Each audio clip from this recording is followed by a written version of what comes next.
Welcome back, everyone, to the GGBL. Postseason action continues here in the Championship Series. Got an NL East matchup, a battle between the Sting.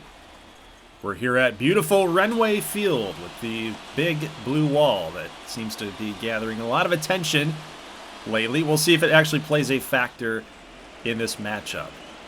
Decent pitching matchup all the way around. We got John Murillo against Osmond Strudwick, the man, the myth, the legend, who hit a postseason home run, his first home run of his career. And speaking of home runs, the guy who was not playing in the game, replaced by Osmond Strudwick in the DH role, hits a two-run shot. It is Satchel Michaels scoring Hayden Carver and himself to go up 2-0 over Murillo.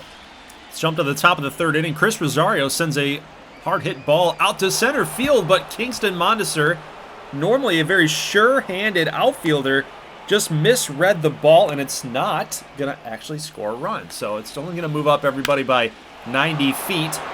Still nobody out. Aguero, sac fly. That one will be caught by Mondesir. The throw is, wow, the throw is, whoa. Woodson almost got tagged out at home. How does that happen? On a sac fly to deep center, how do you do that? Strong throw by Kingston. Hayden Carver comes through with a base hit. That's going to score another run. 2 runs in the top of the third. We're now in a first and third spot here. Good base running by Atlanta.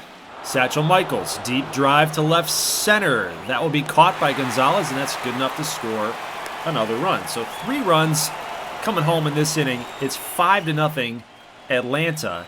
Bottom third, we get a strikeout here for Strudwick. Bottom fourth, another strikeout. Still bottom of the fourth, another K. Let's go bottom 5, 2-2 pitch, and Kingston Mondesir goes down on a very awkward-looking swing. He's been struggling with the lumber and the leather by the looks of here. Here's another K by Strudwick. He's not only hitting bombs, he's lighting up the scoreboard with all the strikeouts, all the Ks. 2-2 pitch, got another strikeout there on Mitchell Quick. He's owning the K zone, man. It's 8 strikeouts now for Strudwick. 1-1 pitch here, deep drive off the bat of Jim Wilga. Is that big blue monster going to play a factor? It is not. Clifford Durham plays a very, very good right field. As you guys saw in the postseason, one of those matchups, right? You saw him rob a home run that cost, I believe it was Kansas City, the game. So he's been nice out there defensively. Gonzalez makes this catch to keep this 5-1. Let's jump to the bottom of the 7th here. 1-2 pitch on a 102nd pitch from Osmond Strudwick. He's going to get Mondesir to strike out as long as it's completed. There it is. So that's the end of the inning. It will still count as a strikeout even if Mondesir was safe. But we're going to go to the bottom of the 9th as David Gonzalez steps in, and he represents the last chance officially for the Blue Sox. He does get a base hit the other way. Little laziness there on the part of the middle infield. How about Danny Riddle, 2 for 3. He represents now the last chance for the Blue Sox, and what a play by Noah Pinkard to make that running catch up the middle. That's a tough play for a shortstop. He's playing on the pull side of the right-handed hitter in the hole, and he made a beautiful play. The guy's got speed, man. He's got speed, and he put it to good use there. Strudwick, definitely your player of the game. 7 innings, 4 hits, 9 strikeouts on his ledger. Gets the win, and the offense showed up early. Kind of disappeared towards the latter half of the game, middle innings as well. But at least they scored the 5 runs in the very start, and they never looked back. So Atlanta gets a game number 1 victory. As you guys know, game 2s are simmed. We're going to do the same thing here for the ALCS matchup between the Michigan Mallards and the Washington Swamp Monsters. So what's cool about the Championship Series is you have both teams who are facing each other playing on the east side. You've got the ALCS and the NLCS, both teams in the same division, which is kind of cool. You get the rivalries going out here. All right, let's get it started. Elliott White against Dalton Jets, the number 4 hole hitter, all the way to the wall. Dom Taylor will score, giving the Mallards a 1-0 lead. So despite the Mallards being the on-paper favorites, there's a lot of people that think Washington's going to take care of business because it's just a very Michigan thing to do, to not come through in the clutch, but they've got here. They made it here. You would think that they have a fighter's chance. However, Pringle responds to the Dalton Jet RBI double with a solo shot of his own. How about Mario Mazza? Didn't get all of it. We'll see if Baker T. Brooks can make a play at the wall. What a catch. Looking like Torrey Hunter out here, man. Woo. Baker T. Brooks. What's the Google StatCast got in this one? I mean, that's not a home run. That'd be off the wall. If he misses it, maybe a double. 100% route efficiency, meaning you cannot track a ball down better than what Baker T. Brooks did right there. Unbelievable play. Top of the 4th inning, Novoa will fly out to center field. That'll do it for the 4th. So White and Bloodworth going back and forth, matching each other, out for out, inning for inning. I mean, look at the box score. 1 run, 3 hits apiece. Striking out Don Taylor is Elliott White, still continuing to pitch nicely. Top of the 5th, he gets out of it. Bottom 5, Robert Scott flies out to left field. So again, another clean inning for both pitchers. Let's jump now to the top of the 6th inning, and there's Dalton Jet again. He's a man on the mission. They're not going to get knocked out. He's going to do everything in his power to make sure that that doesn't happen. He doesn't want that narrative on his career. Line drive, that was a rocket. There's no way Salvatore even had a shot, but great job to cut that ball off as Scott in center field. Now look what we have here, another DH issue. Ragnar Lothbrok, base hit. These guys can't hit, but apparently they can. Ragnar Lothbrok comes through with an RBI single, giving the Mallards the lead. Remember, John Choi is usually the DH. So I think the manager for the Mallards, he must have seen Osmond Strudwick's last game and said, you know what, we got a guy that can hit a little bit. Maybe give John Choi a day off. It's an interesting call to give one of your top hitters in the GGBL a day off in the ALCS Game 1. Like, that's a little risky. All right, great play out there by Brooks in left field. Raynell gave it a drive, but not enough. So here's Jihao Ipman. 7 pitches later, he's got a 2-2 pitch right here, and Cabral's going to get him swinging. Nasty curveball. Fans are going wild now at Capitol Field. They've got Omar Novoa. And Cabral, we'll see if he can clutch up right here. It's a full count. Runners will be on the move. All you got to do if you're Novoa, put it in play in the outfield. You're going to score some runs. But an awkward swing and honestly a very awkward delivery. He's going to get the K. I mean, it's tough. Especially it's kind of like one of those submarine pitchers, you know? It's hard to figure him out with the movement and the arm slot. I don't really blame him for striking out like that, but Mallards waste an opportunity. Bloodworth gives up a base hit. His day is done. And what's interesting, he didn't even have close to 100 pitches.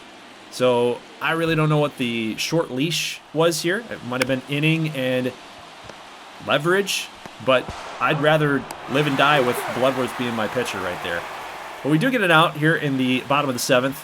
Play at second base. Cortez gets Dorman to pop up, and I don't know what Dalton Jet's doing at first base. Take your slow, sweet time there, big fella. Take one more look at this. Slow motion. Everybody else is moving at regular speed. What's going on with that? All right, Jake Taylor, 1-2 pitch, and oh my goodness. Talk about slow motion. That changeup was really slow. Nasty. Taylor was not ready for that one. Oh! Top of the 9th, Baldrick Raynell, get on your horse. Slow motion runners again, guys. What's happening? Look at Raynell running down the line. Looking like Babe Ruth out there. Get the old film grain going here. Old school. Look at Hernandez striking out Ipman. Ipman's had a tough day at the plate. But Washington trying to get to their big bats here in the bottom of the 9th. 0-2 pitch to Novoa, and he takes this one low and away. Looking. Lefty-righty matchup. You love it. But the lefty wins the battle here. So the bottom of the 9th, here we go. DJ Taylor, Salvatore, and Cedric Dorman. Does that 3-hole hitter scare you? Cedric Dorman? I think Sebastian Salvatore and DJ Taylor scare me a little bit more. So here we go. Reed Hoffman. Very, very good setup / closer guy. Back-end bullpen guy. 0-1 pitch, DJ Taylor, base hit up the middle. 0-1 pitch here to Salvatore. Lays down a bunt, and can the big man get Salvatore? He does. On the throwing hand as well. He did not put it in his glove to stretch out for the out. That's tough, because if you drop that ball, you know, that might be safe. It might be safe. Well, you got a base open here, but now that represents the winning run. Tying run at second base. Full count now to Jake Taylor. Here we go with 1 out. Deep drive. You don't want to miss there, buddy boy. Deep drive, but foul. So this is an 8-pitch at bat. 3-2. Here it is. Base knock to the opposite field. Here comes the throw home. They're not going to test it. It was a very solid throw coming from right field, but Jake Taylor comes on through, boys. Base hit going the other way. Hit it where it's pitched. First pitch, hacking is Johnny Piper. Base hit past shortstop. Here comes the throw home. It is not on time. The Swamp Monsters will walk off game number 1. Oh, man, and you wonder how many opportunities that the Mallards had in that 7th inning. You go back to that. They had some opportunities, and you give Washington the open door. You give them a window. Whatever analogy you want to use. This is baseball. This is baseball in the playoffs. This is playoff baseball. You have to come through. I talk about it all the time. Ad nauseum. It gets annoying sometimes, I'm sure, but that is the game. That's baseball. You have to come through in those spots. With runners in scoring position, you have to come through. Because if you don't know if you're ever going to see that opportunity again. That window might close. And it did for Michigan. They had a chance, and they didn't come through. Washington does, and therefore the book closes. The game is over. Game number 2. Carolina wins in sim. They walk it off. So we're keeping with the walk-off trend here tonight. 10 hits for Atlanta, 12 for Carolina. And it looks like by the looks of it there, Kingston Mondesir went 3 for 5 with a RBI. So there's no telling if that was a sac fly, that he got the RBI and his other hits were just hits, or he had a walk-off single. There's no game log. I can't tell. You can try to infer and make your own conclusions, but I think I'm just going to say it was a base hit. That fair? Fair. Game number 2 here for the AL side. Michigan will get a win. 12 hits on 6 runs. They did all their damage every other inning. First, they got 2. Second, nothing. Third, they got 2. Fourth, they got nothing. Fifth, they got 1. So it literally was every other inning they were doing something. So 1-1 series ties across the championship series. So we will break the tie via simulation. We got Luke Nettles against Brad Battle. Carolina will lose. Atlanta gets a W. Mauricio Del Toro comes in mop-up duty by the looks of it. Did not get a start. He's a long reliever, so we'll see what his line score looks like. But Nettles pitched very, very well. 6 1/3, 8 strikeouts, 1 walk. But the Sting's offense came through. At the top of the order, it looks like a lot of damage was done. Noah Pinkert even had a home run. He's not known for that. But Del Toro goes 3 innings. Battle went 5. And he battled, and he did what he needed to do to get that victory there for the Sting. Game number 3, sim, to break the tie, of course. Washington wins 7-3. So, again, that offense going crazy. Pringle and Piper both with home runs. Got good pitching production out of their starters, and then the relievers to hold down that Michigan offense to just 3 runs. So, guys, that is it for the episode. There is a look at your updated series leads, if you will. 2-1 Washington, 2-1 Atlanta. So this would be kind of interesting, wouldn't it? Washington, Atlanta, Gold Series. That was not really on my radar. I was kind of thinking Michigan, Atlanta, but there's still time. There's still time. The unfortunate thing here is Michigan and Carolina are only 2 games away from being toast. So if Washington and Atlanta get a win here in the next one, dicey. Very dicey spot.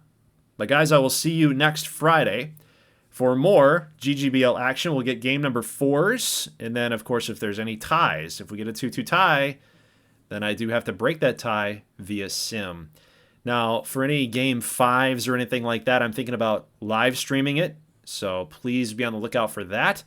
We'll get a Upload here for Game 4s on Friday. So give me some time to edit those games down. And then over the weekend, if we get any like Game 5s or like elimination stuff, and we'll see. We'll see. But I'm planning on going live over the weekend to get that shown. And then we'll do a little Gold Series preview after that. Should be fun, but it could get into a situation where you get in a 3-1 lead, Washington, Atlanta, maybe Michigan and Carolina win the next game, and it goes 3-2, and it's like, if I stream it, it could go 3-3 in both series, and now we've got 2 hours worth of gameplay on Carolina and Michigan's wins. Yeah, it would get crazy, right? So I got to play it out. But Friday is the next upload. I'm talking a lot here. But Friday is the next episode guaranteed. Leave a like if you like this thing, guys. I will catch you in the next one. As always, thank you so much for watching, and peace.